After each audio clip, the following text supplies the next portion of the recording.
23শে December থেকে শুরু হয়েছে বোলপুর শান্তিনিকেতনের ঐতিহ্যবাহী পৌষ মেলা, যা চলবে চলতি মাসের 28 তারিখ পর্যন্ত। আর এই সময় বোলপুর শান্তিনিকেতনের প্রায় 90% হোটেল বুকিং হয়ে রয়েছে। আর সেই কারণেই বোলপুর শান্তিনিকেতনে এসে পর্যটকেরা পৌষ মেলা পরিদর্শনের পর বাড়ি ফিরে যাচ্ছেন। যদিও যে কয়েকটি হোটেল রয়েছে সেই হোটেলের ভাড়া বছরের অন্যান্য সময়ের থেকে অনেকটাই বেশি। আর বোলপুর শান্তিনিকেতনের প্রত্যেকটি হোটেল এবং রিসর্টে কোথাও 3 দিনের আবার কোথাও 4 দিনের প্যাকেজ করা হয়েছে। ফলে সমস্যায় পড়ছেন দূর দূরান্ত থেকে আগত পর্যটকেরা। প্রসঙ্গত, প্রত্যেক বছরের মতন এই বছরও 7ই পৌষ অর্থাৎ 23শে ডিসেম্বর মঙ্গলবার থেকে শুরু হয়েছে কবিগুরুর পৌষ মেলা। প্রথম দিন থেকে প্রায় লক্ষাধিক পর্যটকদের সমাগম ঘটেছে মেলা চত্বর জুড়ে। প্রায় কয়েক হাজার পুলিশ কর্মী নিয়োগ করা হয়েছে অপ্রীতিকর ঘটনা এড়াতে।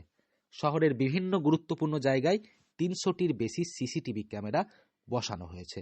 সাদা পোশাকে মোতায়েন করা হয়েছে মহিলা পুলিশ কর্মী।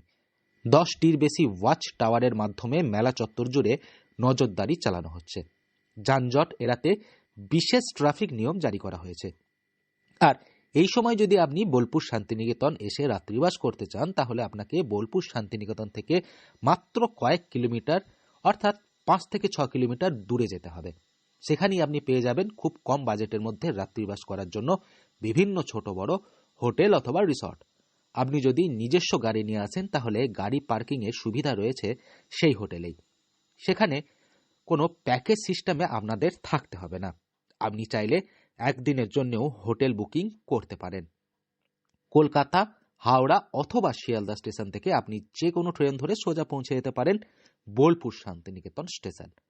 স্টেশন থেকে বেরিয়ে বাম দিকে যে রাস্তাটি চলে গিয়েছে, সেই রাস্তা ধরেই প্রায় কিলোমিটার 6 এগিয়ে গেলেই আপনি কম বাজেটের মধ্যে বিভিন্ন হোটেল অথবা রিসর্ট পেয়ে যাবেন। এছাড়াও আপনি বোলপুর শান্তিনিকেতন পৌষ মেলা পরিদর্শনের পর সেখান থেকে সোজা পৌঁছে যেতে পারেন সাঁইথিয়া রেল স্টেশন। মাত্র আধ ঘন্টার মধ্যে আপনি পৌঁছে যাবেন সেই স্টেশন।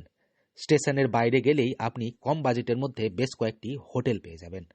এছাড়াও আপনি চাইলে মেলা পরিদর্শনের পর সেখান থেকে পৌঁছে যেতে পারেন বীরভূমের তারাপীঠ মন্দির। সেখানে রাত্রিবাস করার জন্য খুব অল্প টাকায় হোটেল পেয়ে যেতে পারেন। আপনি মেলা পরিদর্শনের পর তাহলে সোজা পৌঁছে যান তারাপীঠ। সেখানে মা তারার দর্শনও হয়ে যাবে এবং রাত্রিবাসও করে নিতে পারেন। বীরভূম থেকে সৌভিক রায় রিপোর্ট, লোকাল 18 বাংলা।